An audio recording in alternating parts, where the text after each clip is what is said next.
What is up, guys? Welcome back to another episode of HansenAthletics. Coach D here.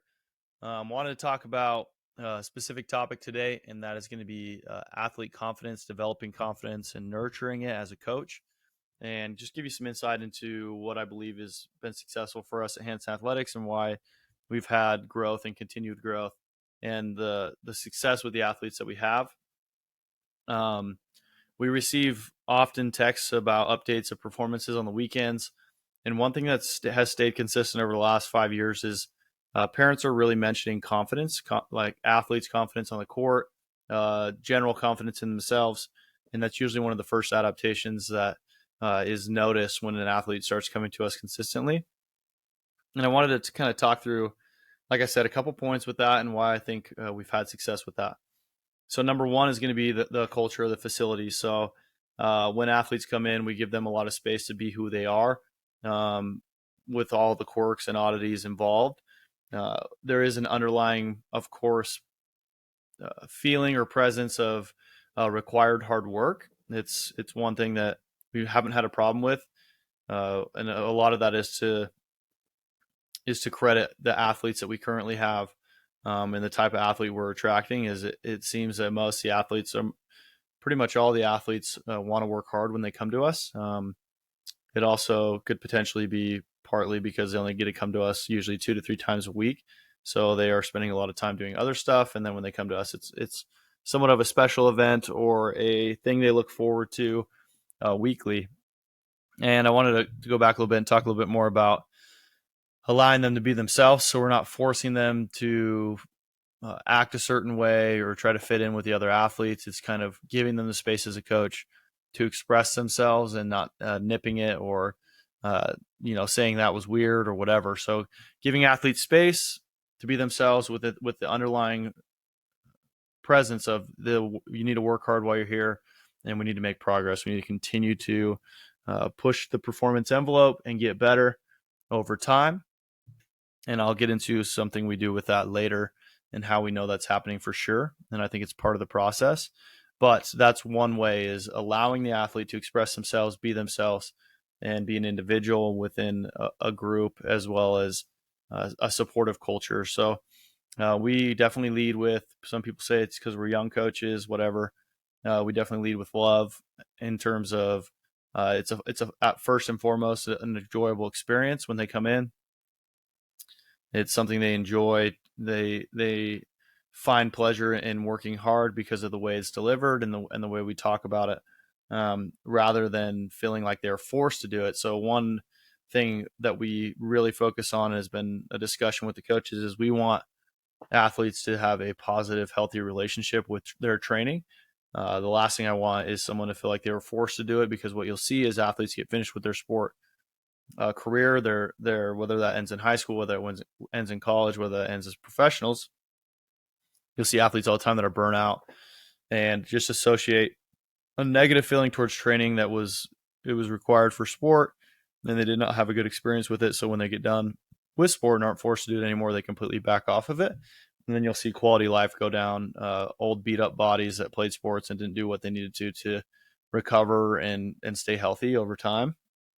And so, and identity loss. So the athletes will get done with sports and they don't know what to do, and they kind of just fall into this cyclical pattern of bad behavior and potentially gain a bunch of weight or are unhealthy and are lost and don't have a lot of motivation to do a lot of things. So one thing is the way we train them in here is to prepare them to have a smooth transition and fall in love with training so they can do it for the rest of their life.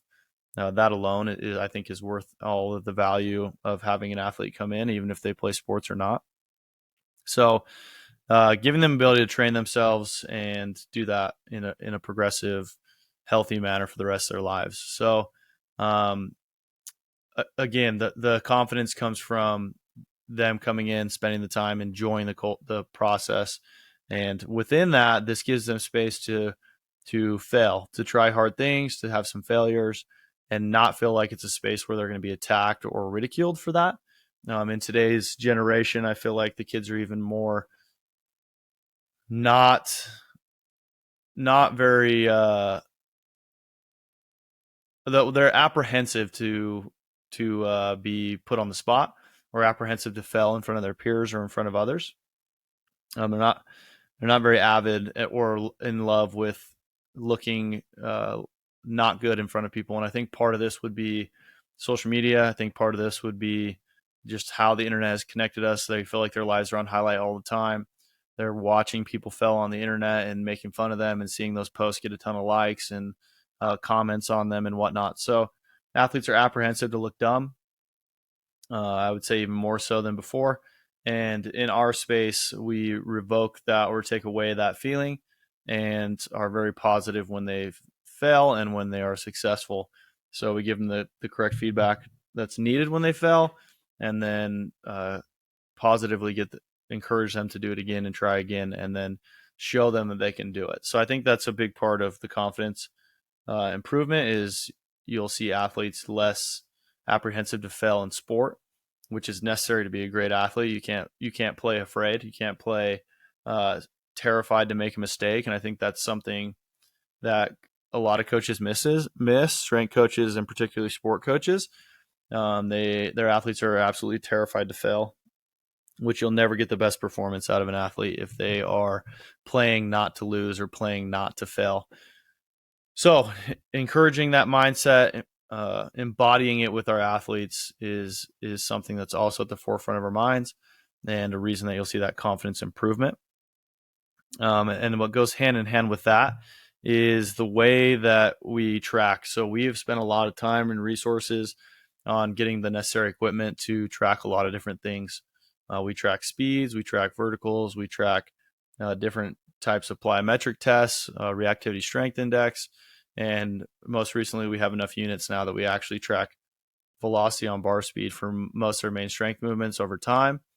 What this does is allows the athlete to see progress in the gym. So when they're in here doing hard things, doing things that make them uncomfortable, they're actually they're able to see very distinctly and very honestly whether they're making progress or not. And when they are making that progress, they're doing the things they need to do on the side, going to bed on time, eating food, they see those results shoot up even more.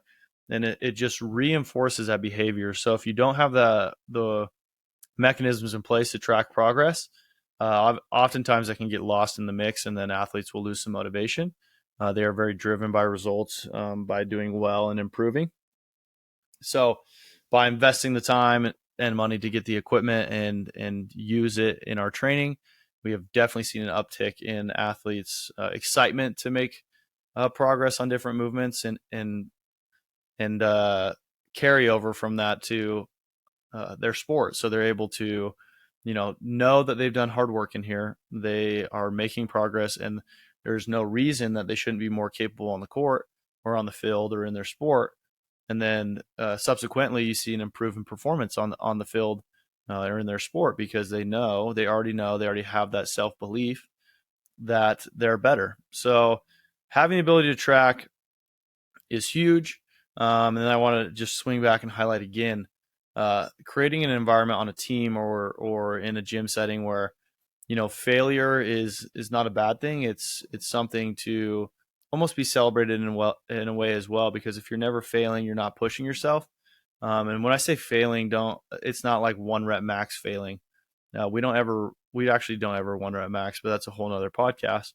But failing to hit prerequisite speed on the bar, failing to do the skill like in a coordinated fashion, or achieve the ability to jump over all of the different heights of plyometrics hurdles we have out. So there's just a bunch of different ways that in a very controlled way, they're being asked to do things that make them uncomfortable and potentially fail. And then the coach's response is, what did you notice, and how, and this is what I would suggest, and this is how we're going to get better. And how do you feel about it? So we let them kind of walk through it in their own heads and make that progress themselves, and give them that space to think through things and then attack it again in a setting that's not them getting reprimanded or made fun of in front of their peers by a superior or a coach. That's one of the biggest mistakes you can make, in my opinion, is really belittling kids or making them look dumb in front of their peers. That's going to immediately cause that kid or most kids to shell up and, again, go back to that mindset of playing afraid, playing scared. And you will not get the best performance and in the long run, you actually might make a negative impact on the athlete with your time with them, which is one of my greatest fears. So the time that you spend with athletes should overall improve their life, overall improve their performance, not just in sport, but in general in life, as a partner, in the future as a partner, as a spouse, in business, in their jobs. So really big picture mindset we have at Hansen Athletics, and I think that's why we have such a success with the athletes and they enjoy being here. But those are kind of my initial thoughts on that. If you guys have any questions on that or thoughts, go ahead and share them. Hit us up on social media, obviously. Connect with us, and I appreciate you guys taking the time to listen and share with any coaches or athletes or others that that have influence over other people or programs, and get their opinions on what they're doing to make sure that either as a team leader or as a coach, they are having a positive influence on the others around them and helping them progress at the same time. Coach D, tuning out. Thanks, guys.